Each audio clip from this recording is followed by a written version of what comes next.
Good evening, believers. How are you doing today? This is Love Coach Dasha coming to you today for the Healing Hour Live.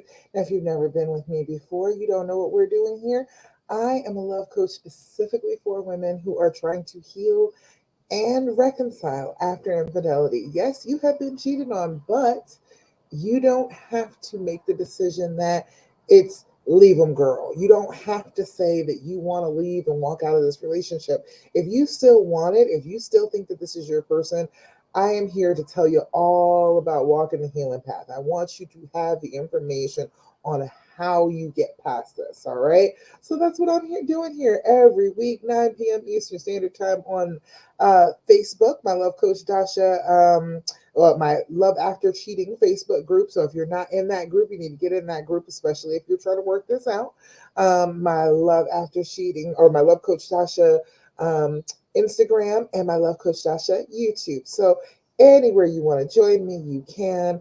I want you to come on out here and talk with me about actually getting past this. I am not the one to say leave your relationship. I'm not going to be the one to say, oh, you're letting him treat you bad. I'm not going to be the one to say that. I am going to be the one that says you love him, you can go ahead and stay. There is no reason that you can't. This is a belief system that has been set up to kind of keep us trapped. You love the person anyway, but everybody tells you that you're supposed to leave. That's not being true to yourself if what you want to do is stay. So I want you to be in a situation where you didn't get to have a say in exactly what happened. I still want you to be able to be true to yourself. All right. All right. If you are here with me on Instagram, over here on Facebook, or on YouTube, make sure you give me likes, give me love. Make sure you put comments. It makes it so the algorithm knows that you like me and you want to see more from me. All right. Let's see what happened over here on Instagram. Hey, Nada, I see you over there, girl. Why did that do that? That's weird. I disappeared on Instagram over here. That has never happened before. Oh, okay. I don't know what that was. All right. That was a new one. The more I deal with technology, the more new things have happened to me. All right, so we are here today. We are here to work on the trauma, okay? This is a trauma that has happened to you, and you deserve to get out of it. You don't deserve to stay stuck in these bad feelings, in this negative space, in this untrusting spot forever. You don't deserve that. You have been a good girlfriend, good wife.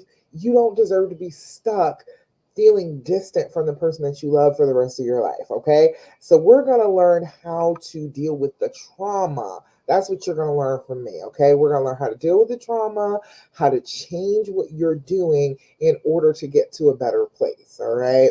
I know that everything that out there, all of the advice will tell you that he's supposed to fix this, right? He's supposed to be the one jumping through hoops and trying to fix everything for you. But the thing is, this is a trauma. This is personal. This is something that you have to work on yourself in order to heal from it. So if you don't work on it, you won't get that healing. It doesn't matter what he does. So I want you to focus solely on yourself for a little bit, okay? Focus on what you can do to heal this trauma for yourself. First thing that we're always going to do, I'm going to always tell you to do, I'm going to beat the drum for this for as long as you talk to me. I want you to do your deep breathing. Have you been doing your deep breathing? Nada, have you been doing your deep breathing over there on Instagram? I need you to be making a habit of this. This needs to be 5 times a day, okay? This needs to be a consistent thing, not just because it calms you down, all right? It is getting back in control of your brain after the trauma. When you've had a trauma, your brain takes over and it starts to do some things on autopilot that you're not even all the way aware of. That's where your triggers are coming from. So, what we need to do is be able to take back over control. When we feel our body getting out of control, out of our conscious control, we need to step back in and become the pilot again. We need to take back over. If we are having a trauma response, we are going to react in that fearful way. And that is not conducive to a relationship. We are talking about fear versus love here. If you are acting in a fearful way, you are not going to be able to get to, reach, feel, absorb love the way that you want to. So we've got to get out of that fearful state, got to get back in control of our emotions, and then we can get back to the love. All right.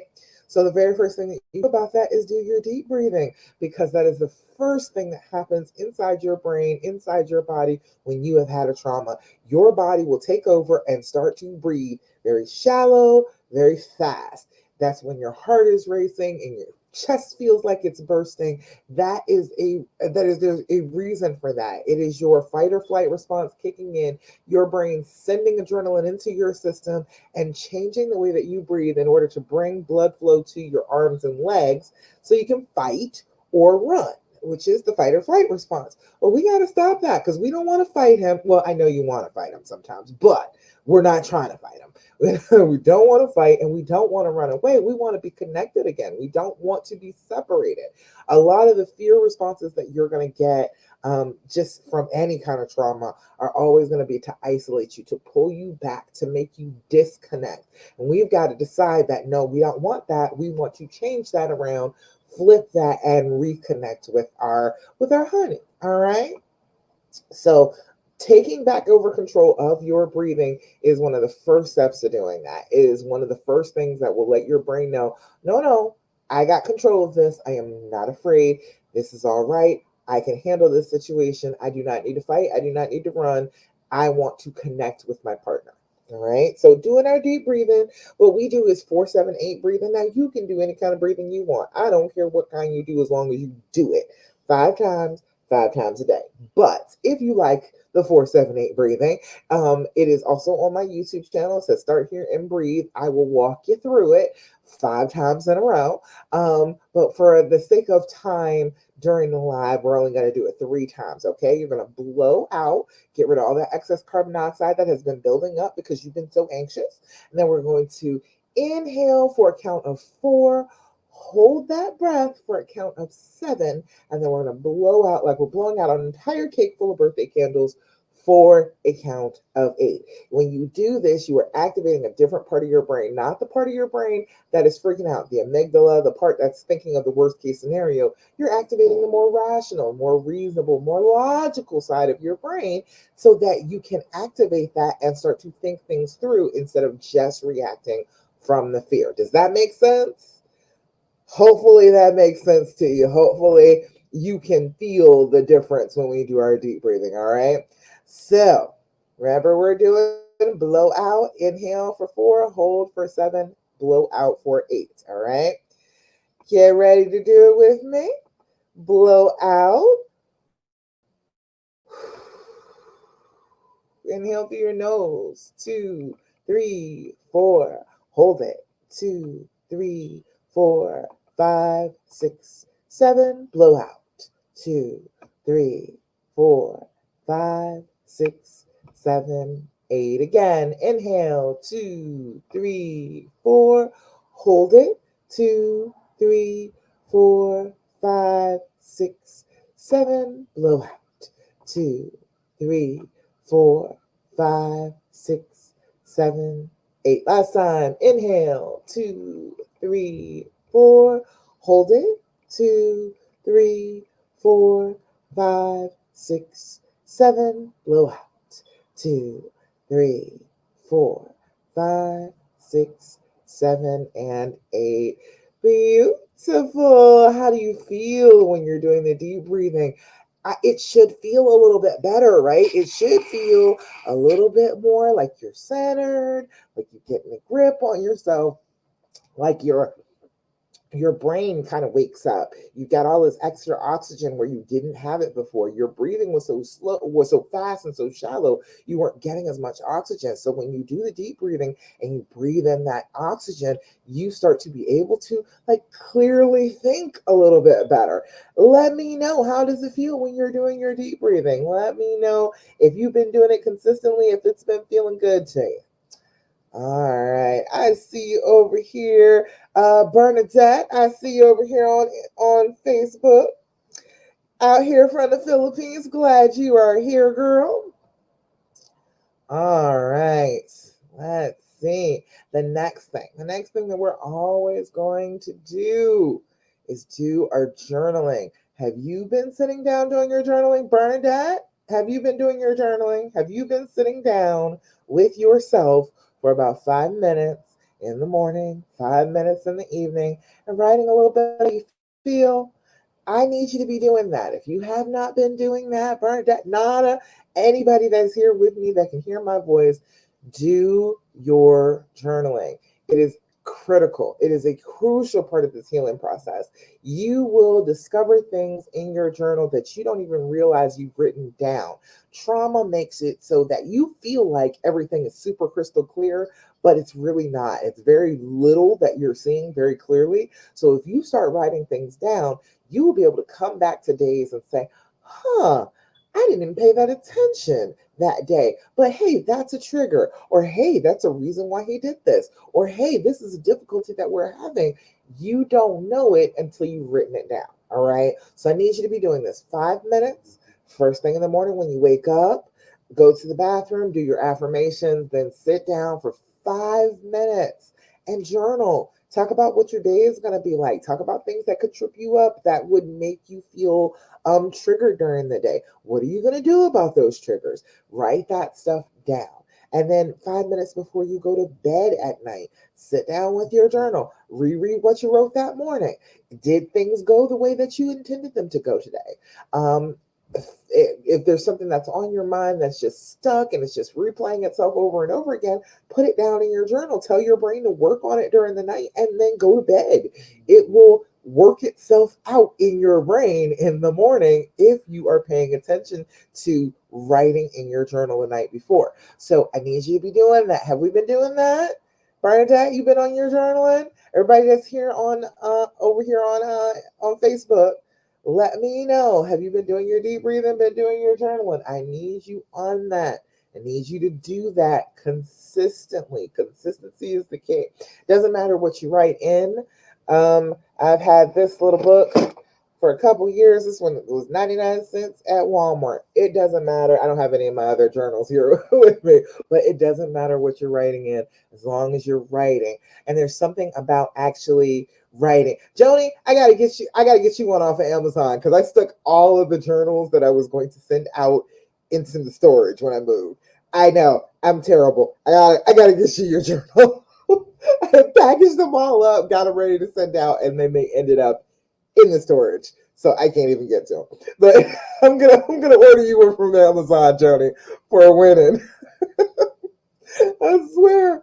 I thought I was good to go. I put them in the car. I was like, okay, they're separate from everything else. It's going to be good. I'm going to stop by the post office. Haha. No, that didn't work out. The best laid plans, Joni, I swear. All right, but we're going to get you a journal. I need you journaling, y'all. I need you to do this on a regular basis.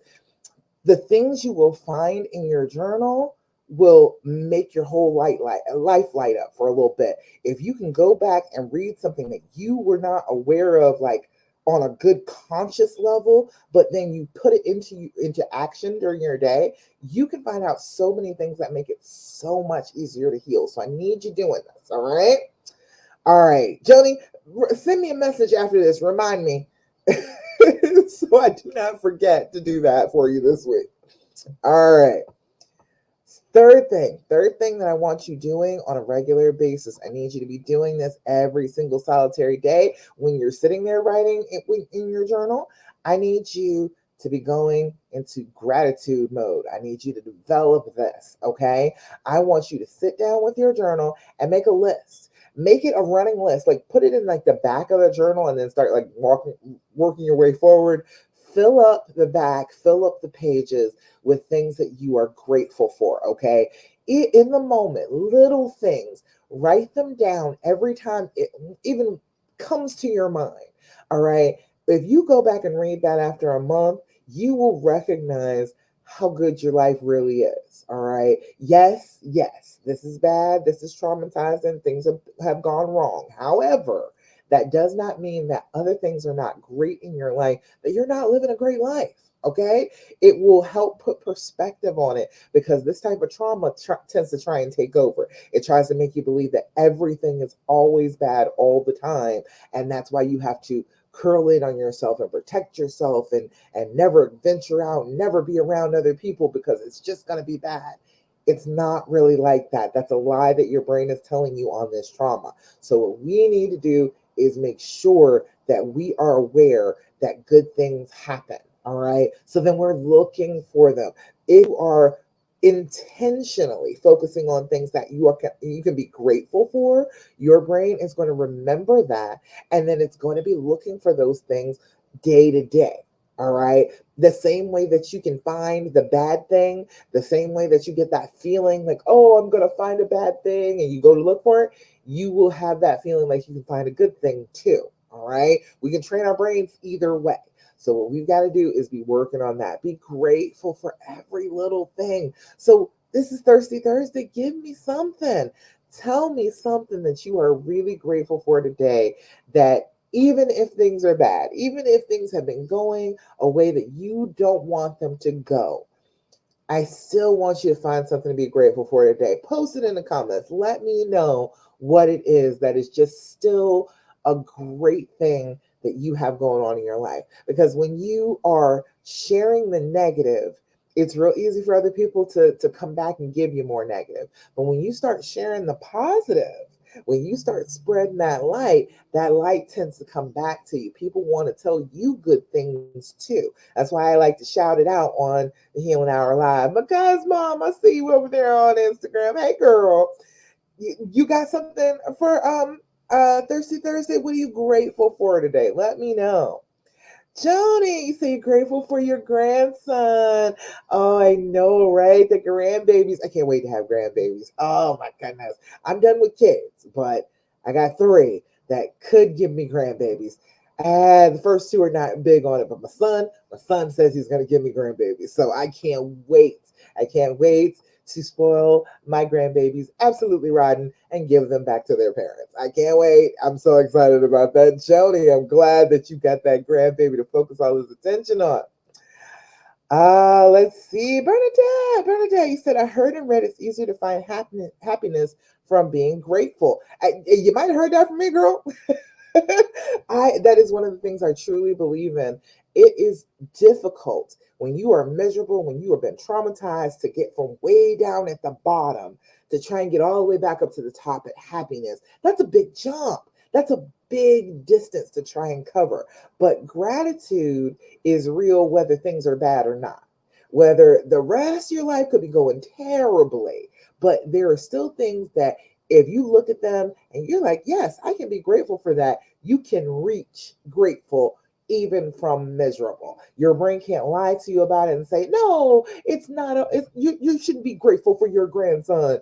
You know that's not true. You can fight back against that negative thought and say, no, no, of course I'm grateful for my grandbaby. Of course I am. Your brain can't convince you that things that you're grateful for are not actually good, that are not actually real. It can convince you that your happiness with your honey wasn't real. It can tell you that because you're not feeling that happiness now. But if you can just go from miserable to grateful, just that step, it's an easier jump to get back to happy. All right. Because, Mom, you said, I'm grateful I got some of my taxes. I know that's right. A little bit. Get that bag, girl. Get that bag. And I'm planning on remodeling my kitchen like Bob the Builder. I know that's right. You still where you were living with your mom? Oh, did you ended up being able to keep that place? That's good. And now you get to do a little remodeling, get to, refresh it, make it your own. I know that's right. Gratefulness. That is a good thing. That is a beautiful thing to be grateful for. So I'm with you on that one. I love it. Yes, indeed. So we've got to jump a little bit to get to grateful, but it's not that far. And no matter what, your brain cannot convince you that it's not real, it's not true. It definitely is real. It definitely is true.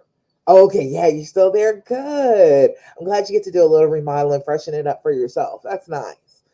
And for your baby too, for your son. All right, so y'all, last thing.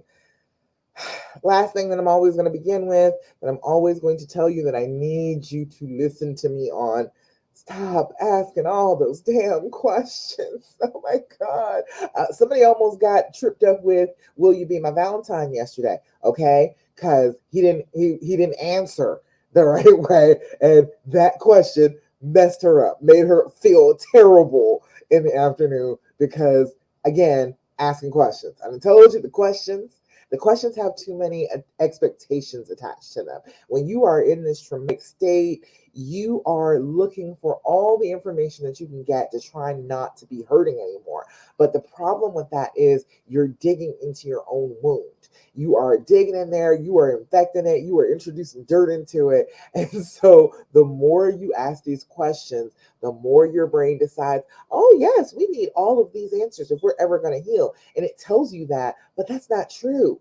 You don't need all these answers to heal. As a matter of fact, they make it much more difficult to heal. All right. These things that you want to know are just going to uncover more and more pain, get you digging deeper into the wound, making you feel worse and worse. So we've got to stop that. Okay. I know everybody tells you that you should just be able to ask every question you have after this trauma. He betrayed you, and you're supposed to be able to ask all the questions. I get that. I understand what they're saying. But the thing is, you're not ready for it. You're not at the place where you can ask these questions because you're either not going to believe the answer, and chances are you're really not. Most people don't believe the answers that they're getting. And then even if you do want to believe it, it's still going to come up as another question, another question, another question, because your brain is doing this to try and protect you. It's trying to get as much information as humanly possible in order to say, okay, I know enough that this won't happen again. But that's an impossibility.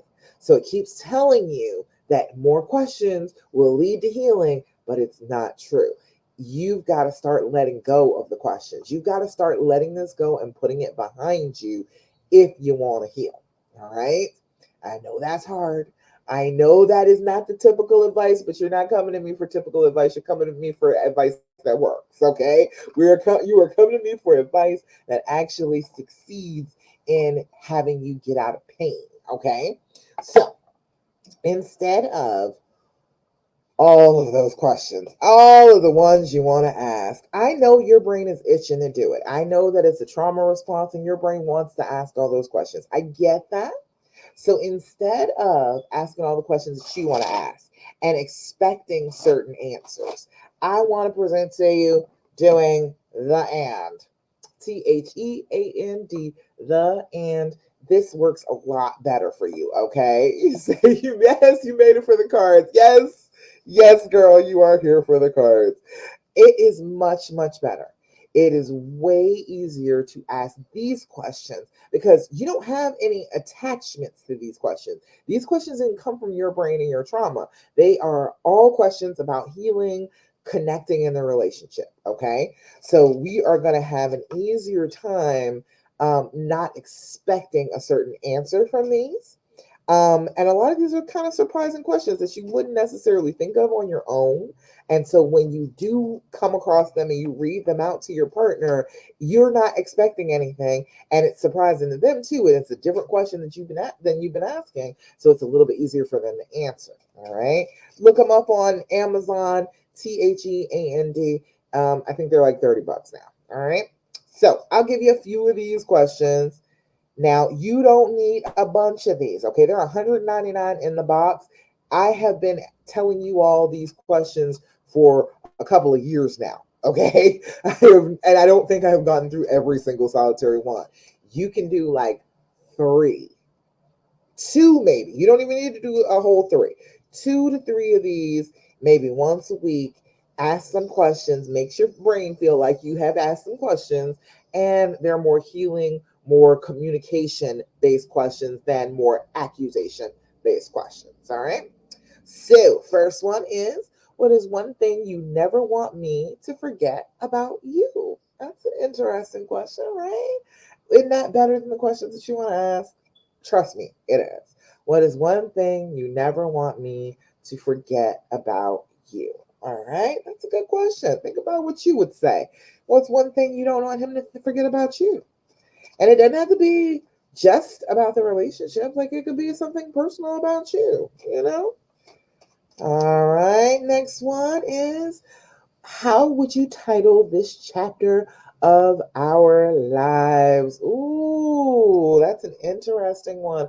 What would the title be of this chapter? Remember when books used to have titles? And each chapter had a title. You were like, ooh, I know what's going on in this chapter because of the title. Well, what would the title be for your life right now? What would the title be? Healing, going along the healing path. Uh, what is it? Finding our way out of the dark woods. What would it be? Let me know. And then one more. When was the last time our relationship changed? And what do you think that has led us to? That's an interesting one. Not necessarily a bad thing. Okay, did the relationship change just because of the cheating, or did it change after that too? What was happening there that it changed after that? And then what is that leading you to now? How is that making life different than it was before? Isn't that a good question? That's a good question. That's a better question than what position did you have sex with her in? Okay, it's a much better question than how much did you talk to her, did you tell her that you loved her? Way better question. Okay, when was the last time our relationship changed? And what do you think that has led us to? Because there's always change. That's the thing. Um, when it comes down to it, even if this bad thing happening, honestly, it's just a change. This is relationships. Relationships have ups and downs, have tons and tons of changes over an entire lifetime with somebody. Okay, it is guaranteed you're going to have changes. So it's not about not changing ever. It's about navigating the changes with some grace, with some mercy, with some understanding and compassion, with a little bit of just understanding that yes, bad things will happen to us, but that doesn't mean that our relationship is bad. Does that make sense? Want it to be it's still the same relationship, it's still a good relationship. It's just the fact that she got to go through some bad times sometimes, and that is just part of being a human being on this planet. You're going to have that happen sometimes, but it's how you navigate it that actually determines whether you're happy or not. Mama Khan, I see you over there on Instagram. Hey girl. Because mom said, I remember asking those crazy questions about the other woman. And did it help you at all? That's the whole thing. I am big on do stuff that helps. Okay. That's where I am. I am all about if you are listening to the advice of people out here and it is not helping you. All right. You are doing the thing.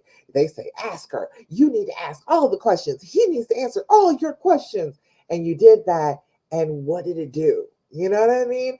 That is always the thing. Look for the results. If something that you have gotten advice about in this whole situation does not seem to be working, try the exact opposite of what they're saying. Try the exact opposite. That's what I did. That's how I came up with the dream formula. That's exactly what happened. We started off with the decision. They were like, he needs to make a decision. Oh, the hell he does. I'm making this decision. He's already made decisions. He's making bad decisions. I'm gonna make this one. This one is me. I'm getting to make this decision. And you've got to stand in your decision. You've got to decide what it is that you really want. If you're staying, decide that you are staying.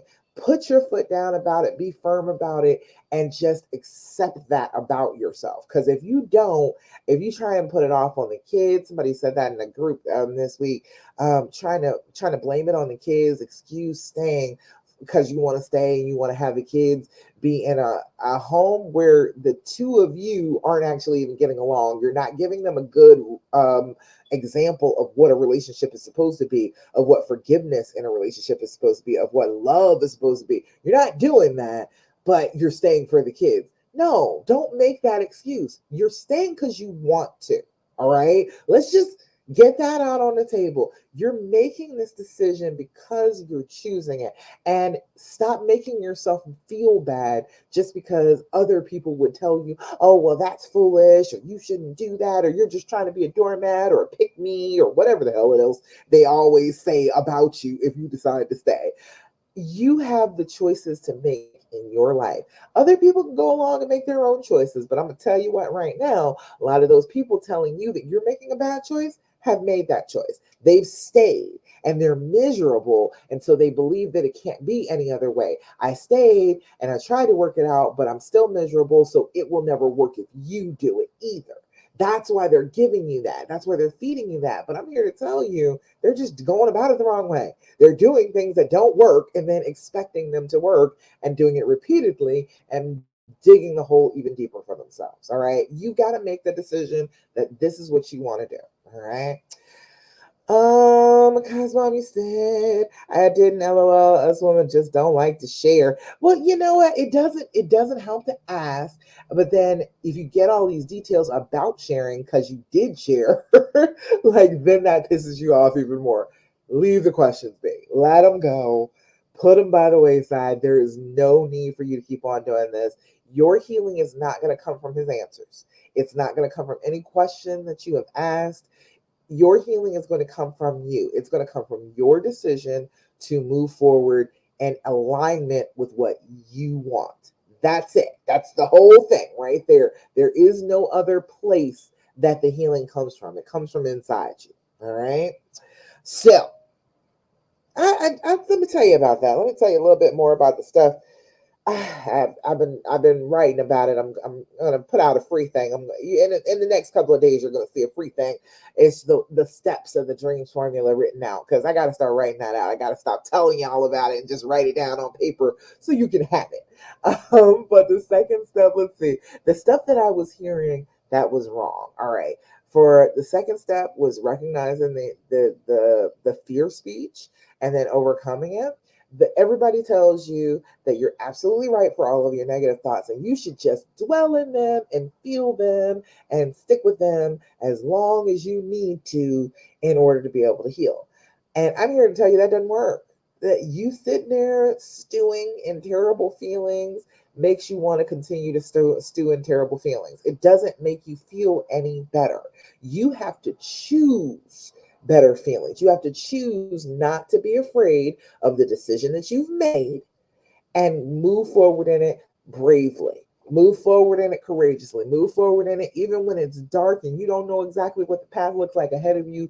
Move forward in it anyway. Because everything that you want is on the other side of that fear. You've got to, yeah, feel the fear, but then do it anyway. All right. Let's see. Third thing, that evaluating the why. People told me that you had to know why, because if you know why, then it could never happen again. That was the whole reason that I was told that you had to know why. That doesn't really, that doesn't add up. First of all, you could know all of the details and this could still happen again. All right. So we've got to stop making it be about that. What you really want to do, the opposite of that, is find compassion for their why. Understand that this was something that they did out of pain. You don't make these types of mistakes. You don't hurt somebody you love this much when you're not hurting. It doesn't make any sense. If you're happy, you don't do stuff like this. All right. So you've got to have some compassion. You've got to understand that your honey was hurting in some way, shape, or form. Sickness, could have been loss, could have been just stupid things that we've been taught about being in relationships. But either way, this came from pain. If you can have compassion for that instead of the armor of, well, if I know I can protect myself against you, instead of doing that, start to bring that wall down and have compassion for them and want to be close to them and want to say, hey, I know that you were in pain too. Let's get out of pain together. That's how you're going to get ahead. All right. Let's see, allowing the healing to happen. There's that wall again. You want to protect yourself.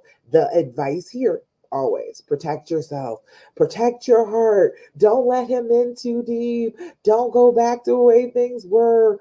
Okay, look, if you're protecting yourself, you are not loving at the same time.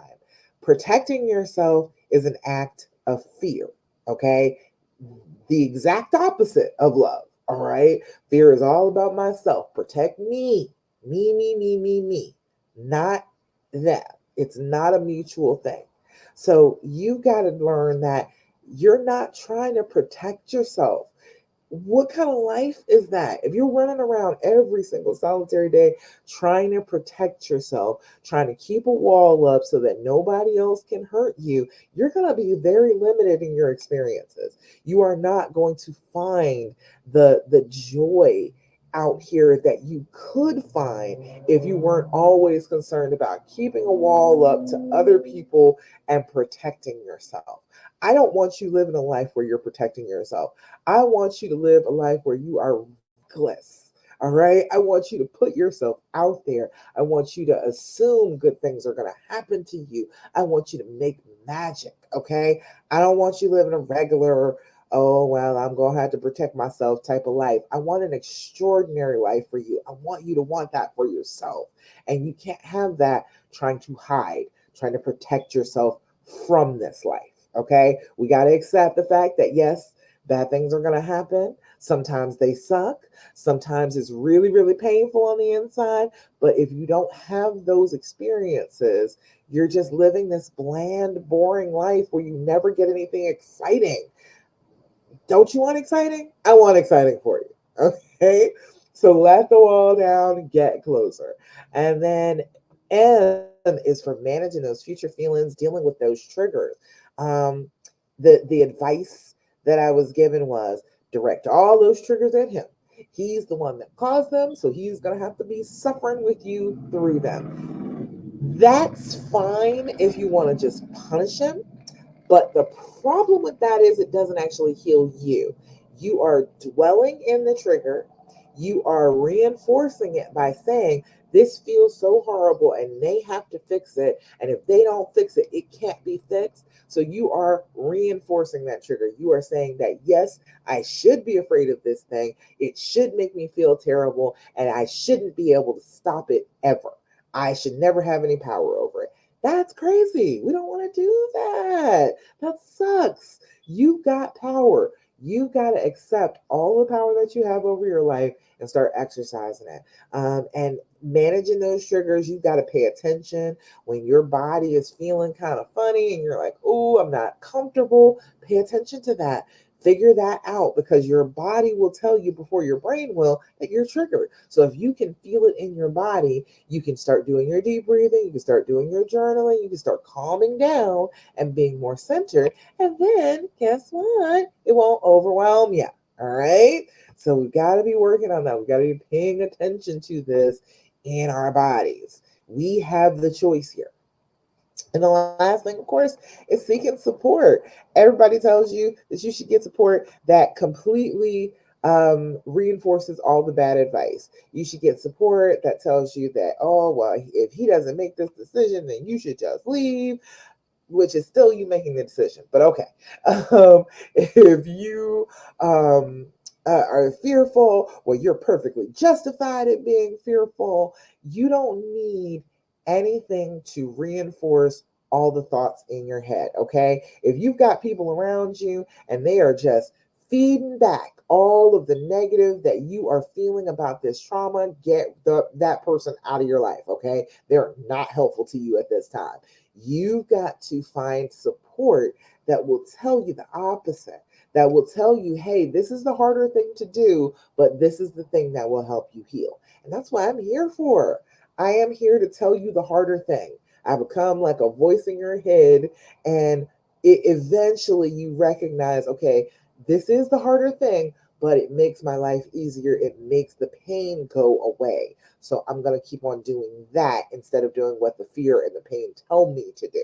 When you don't do what the fear and the pain tell you to do, you show your brain that that is not the direction you want to head in. And so your brain starts correcting for that. It starts to say, oh, well, no, she said she wants to be happy.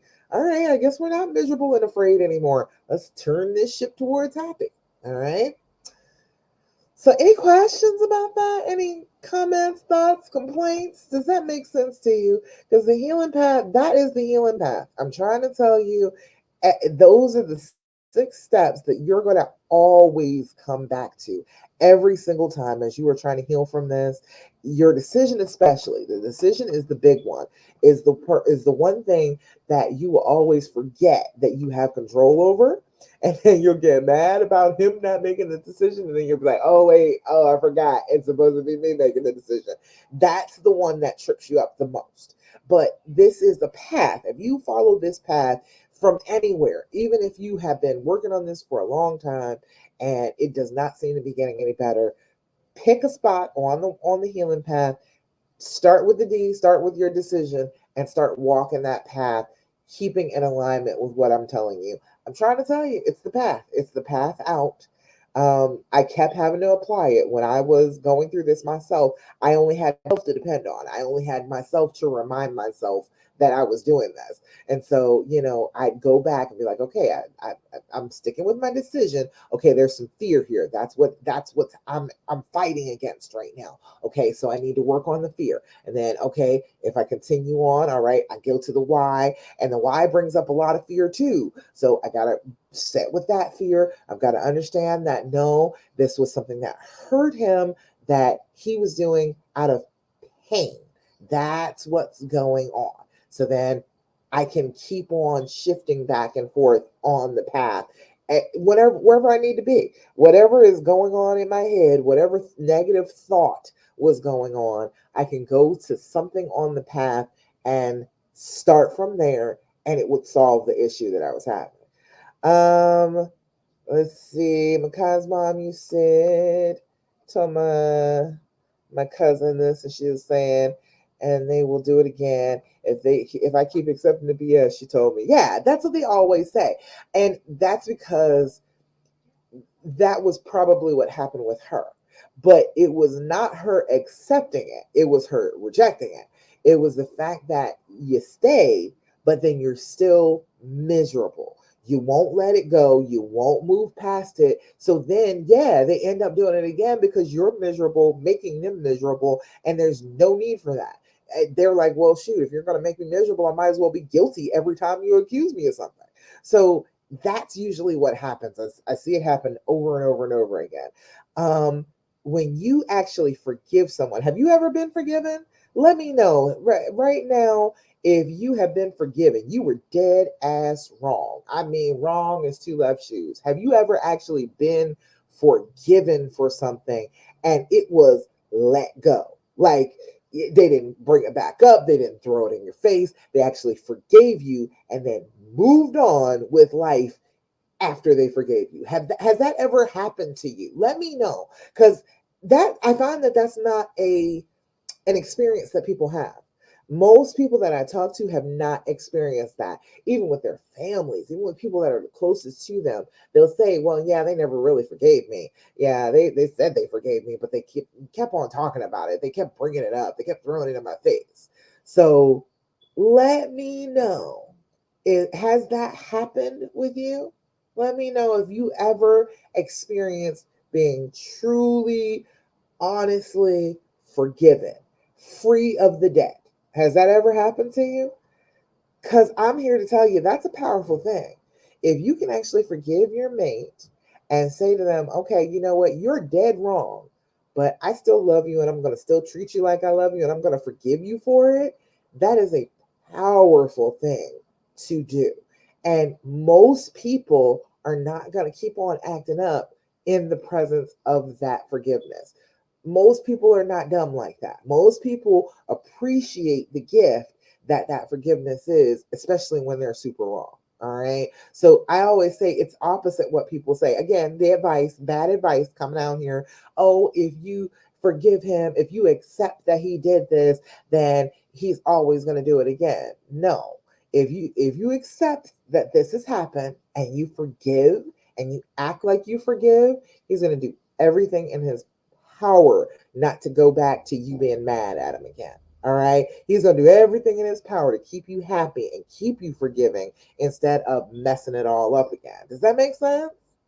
Let me know. Kai, you said horrible internet, not dropping on purpose. It's okay, girl. I understand.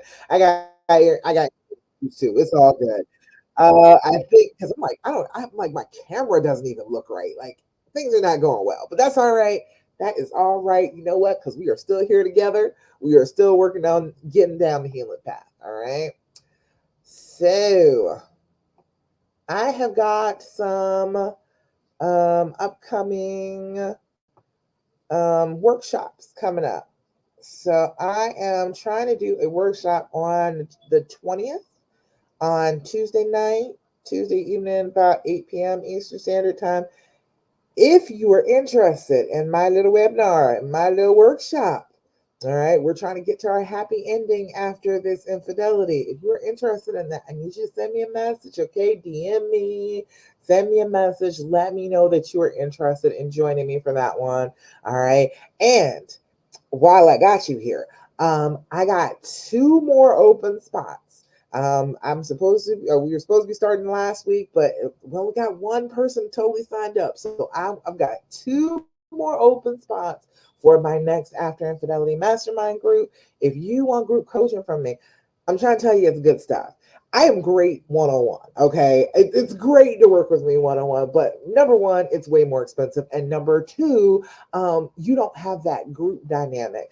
I'm finding the group dynamic is wonderful. Makai's mom, you've been in a group with me before. Let them know that group dynamic is super helpful. Okay. It is beautiful. It helps you along. It helps you to recognize that you're not the only one doing this. You are doing this as a group. We are all learning the same things at the same time. You are keeping up with other people who can give you reinforcement. We got our own Facebook group, and we can get our we have a what you call it, a group chat that we talk to each other in throughout the day. You can join me for this After Infidelity Mastermind. The second one, trying to tell you, it is a beautiful thing. So if you're interested in that, message me. Let me know. Bernadette, I think I put it up there for you last week. Let me know if you were interested in joining me for that, because I only got two more spots. I want it to be small groups as we go along. That's only two more spots. So if you're interested, you need to jump on this, okay? Makai's mom said it was amazing with like 5Gs. All right. It is. It's good stuff. When we are all together as a group, synergy, it's working. Teamwork makes the dream work. I'm trying to tell you, I enjoy doing one-on-one coaching, but I really, really think that the group coaching dynamic, um, us meeting every week for 12 weeks, us discussing your individual problems, you being able to cross over and give each other advice and actually, give each other feedback about what's been going on. I'm trying to tell you, it's an excellent environment to heal in. All right. You start getting results pretty fast. All right. It's like a few weeks, 3, 4 meetings. You're going to be looking around like, hey, things are changing. Things are starting to roll a little bit differently. Okay. All right. It makes you feel better because there's other people that can reinforce that, and then they're all not trying to make you feel afraid too. It's a group where we are specifically about staying and reconciling, so they're not freaking you out. They're not telling you, oh no, you should leave, that's a horrible thing to have happen and you shouldn't be there anymore. They're not telling you that. They're doing the exact same thing you are. They're staying, they're working it out. So if you are interested in either one of those, in coming to my workshop on the 20th, or coming and working with me directly in the After Infidelity Mastermind, you need to get on that. You need to go ahead and send me a message right after we get off here, okay? Is that a deal? We gonna do that? Can we do that? All right. All righty, y'all. Any questions? I didn't see any questions. I was posting, I post every week, usually Wednesday. It happened today though. But usually every Wednesday I post a post in the group about asking me questions. So do you got any questions? I don't see any on the post. I didn't get any directly this week. You all let me know if there's anything else. But in the meantime, I'm going to start to wrap it up and tell you about doing your affirmations. Have you been doing your affirmations? I'm trying to tell you, it is the funniest thing when you start doing it. When you start doing it on a regular basis, making it a practice every day, all through the day, you start being a lot more capable of beating back the negative thoughts. All right. I want you to have that. I don't want the negative thoughts to swamp you. I don't want them to always be overwhelming you. I want you to be able to get good hold over your own thoughts and start to switch them around. Start to not believe all the negative that your brain is trying to tell you. All right. An affirmation is anything that consistently repeat to yourself. Okay. If you are consistently repeating to yourself that you're ugly and nobody loves you, that's an affirmation too. Okay. You will believe it. Your brain will say, oh, okay, well, yeah, I guess we're ugly and nobody loves us. It will reinforce whatever you tell it. All right. So we need to be very, very careful about this. We need to be careful about what we say about ourselves. Every day, make it a practice. All right. There's 5 things. Got your deep breathing, got your journaling, got your gratitude practice, got holding back on those questions, and you've got doing your affirmations. 5 things. This can be filling up your day. If you are sitting there looking at him to fix something, you need to go back to one of these 5 things and start filling up your day. Okay. Stop worrying about his part, just tend to your part. Um, do your affirmations. Tell yourself positive messages about yourself. The trauma will tell you that you're just awful and things are terrible and your life is a mess. It will tell you that, and then it will be so insistent upon it that you will start to believe it. We've got to erase that in order to start to heal. All right. We've got to change that reaction. So instead of believing the worst about ourselves, we're going to pick a message and tell ourselves the good things about ourselves. Okay. All right. So let me give you an affirmation. What you want to do with affirmations is look yourself in the eye. Doesn't matter, in your camera, in your mirror, wherever it is. Look yourself in the eye. And then with authority, with passion, say your affirmation. Say it like you mean it. Say it like it is the most true thing you've ever said or heard in your life. Say it like this is your best friend and they need to hear this from you. You want to have a recording of your brain saying it to yourself with all of that authority so that your brain is like, oh, I must really mean that. All right. And then all through the day, replay that same exact one, that same affirmation, repeating it over and over and over again. The same way that your brain will repeatedly say all the negative things about your mate, make it do that same thing with a positive affirmation. Okay. You have control over your brain. Don't let it have control over you. All right. So let me give you an affirmation for today. Hmm, I like that one. That's interesting. Today I am curious. Today I will open my mind and explore new possibilities and opportunities. I like that. Today I am curious. I like that I was watching a Ted Lasso clip on Reels, and it was like he was saying that he liked the quote, "Be curious, not judgmental." Um, that helps a ton as you're healing. Instead of believing the thoughts that you have, be curious about them, investigate them, assume that they're not true, assume that there is something else going on here.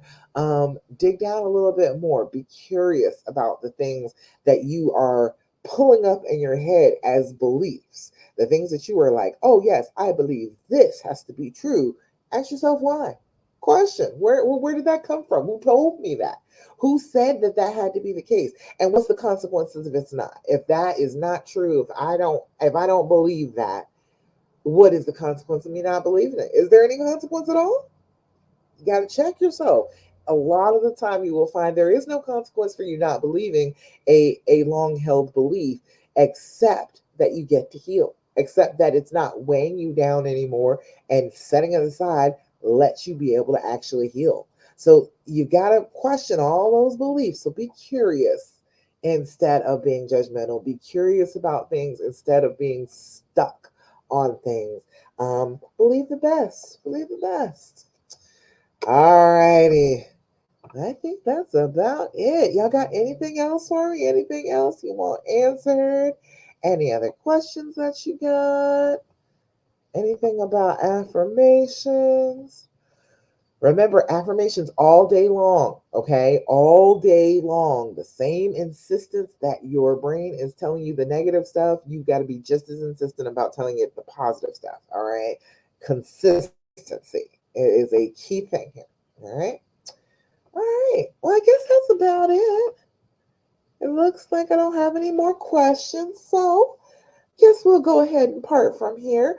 Remember to make sure you're doing your deep breathing, your journaling, your gratitude practice, not asking all those questions, and doing your affirmations. And remember, don't do what the fear tells you to do because that's not what love would tell you to do. That puts you on the wrong path, puts you deeper into the dark woods. It's not going to heal you. All right. In the meantime, I guess I love you and I'm so proud of you for everything that you're doing. And I think that's it. I'll see you again next week, 9 p.m. Eastern Standard Time for the Healing Hour Live. All right, so bye. Bye, Instagram. And bye over here on Facebook and YouTube.